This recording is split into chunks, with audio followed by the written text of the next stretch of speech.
বৈষম্য বিরোধী ছাত্র আন্দোলনের সময় ১৫ জুলাই থেকে ৫ আগস্ট পর্যন্ত সংঘটিত হত্যা, গণহত্যা, নির্যাতন সহ মানবতা বিরোধী অপরাধের অভিযোগে সাবেক প্রধানমন্ত্রী শেখ হাসিনা সহ ১০ জনের বিরুদ্ধে তদন্তের জন্য আন্তর্জাতিক অপরাধ ট্রাইব্যুনালে অভিযোগ দায়ের করা হয়েছে।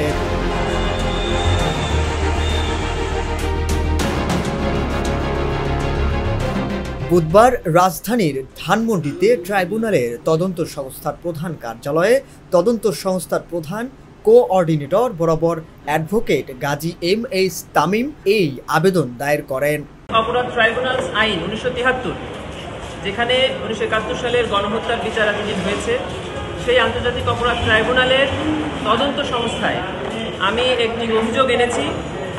১৫ জুলাই ২০২৪ থেকে ৫ অগাস্ট ২০২৪ পর্যন্ত বাংলাদেশে যে ছাত্র জনতার উপরে গণহত্যা চলেছে, সেই গণহত্যাকে গণহত্যা এবং মানবতা বিরোধী অপরাধ হিসাবে তদন্ত করার জন্য আমি একটি দরখাস্ত এনেছি এবং সেই দরখাস্তে আন্তর্জাতিক অপরাধ ট্রাইব্যুনাল আইনের ৩-২, ৪-১ এবং ৪-২ ধারায় কমান্ড রেসপন্সিবিলিটিতে সাবেক প্রধানমন্ত্রী শেখ হাসিনা, সাবেক মন্ত্রী পরিষদের কয়েকজন সদস্য, যাদের বক্তব্য সমস্ত পত্রিকা এবং প্রিন্ট মিডিয়া এবং ইলেকট্রনিক মিডিয়াতে এসছে, যাদের ইনস্টিগেটিং বক্তব্যের কারণে পুলিশের অসাধু কিছু সদস্য, র্যাবের কিছু সদস্যরা রাস্তায় নির্মমভাবে আমাদের ছোট ছোট বাচ্চাদেরকে গুলি করে হত্যা করেছে। এটা গণহত্যা হয়েছে। এটা কোনো আইসোলেটেড ক্রাইম না যে এটা 302-তে একটা থানায় বা কোর্টে মামলা হবে। এটা হলো একটা সিস্টেম ক্রাইম। এটা একটা পরিকল্পিতভাবে একটা জনগোষ্ঠীকে অথবা একটা গ্রুপকে সম্পূর্ণভাবে অথবা আংশিকভাবে ডিস্ট্রয় করার উদ্দেশ্যে তাদেরকে ফিজিক্যালি হার্ম করা হয়েছে, মেন্টালি হার্ম করা হয়েছে। আমি পত্রিকার নিউজ দিয়েছি, সেখানে দেখবেন সারা বাংলাদেশের 4.5 লক্ষ মানুষকে, এই ছাত্র জনতাকে আসামি করে মামলা হয়েছে। That is purely mentally harm. এবং প্রায় 10,000 ছাত্র জনতা আহত হয়েছে, 5,000 ছাত্র জনতা স্থায়ীভাবে পঙ্গুত্ব বরণ করেছে, অন্ধ হয়েছে। আর নিহতের যে পরিসংখ্যানটা বিভিন্ন পত্রপত্রিকায় দিয়েছে, সেই পরিসংখ্যানটাকে আমরা কমপক্ষে হিসাবে দিচ্ছি যেন তারা তদন্ত করে এই সকল সঠিক সংখ্যাটা বের করে আনতে পারে। সাভারের নবম শ্রেণীর শিক্ষার্থী আরিফ আহমেদ সিয়ামের বাবা মোহাম্মদ বুলবুল কবির এই সংক্রান্ত বিষয়ে আবেদন করেন।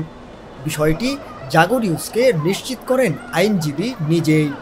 এই আবেদনটা করেছি ট্রাইব্যুনালের কোঅর্ডিনেটর, তদন্ত সংস্থা আন্তর্জাতিক অপরাধ ট্রাইব্যুনাল, ধানমন্ডি যাদের অফিস, তার বরাবর করেছি। গ্রহণ করেছেন জনাব আতাউর রহমান সাহেব, অ্যাসিস্ট্যান্ট এসপি। উনি এখন ওইখানে দায়িত্বে আছেন। উনি রিসিভিং দিয়ে এটা তদন্ত করেছেন। উনি বলছেন যে আজকেই আমরা এটা পেলাম এবং আজকে উনি এটা স্বরাষ্ট্র মন্ত্রণালয়ে এটার কপি সেন্ড করবেন এবং স্বরাষ্ট্র মন্ত্রণালয়ের আদেশ অনুযায়ী বা তাদের নির্দেশনা অনুযায়ী তারা তদন্ত কাজ শুরু করবে।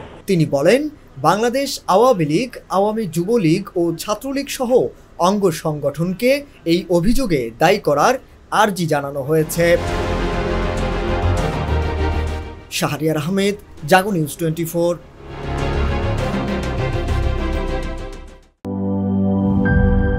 বেশি পাকা টমেটো আর সিক্রেট রেসিপির কম্বিনেশনে তৈরি প্রাউন সসের বস।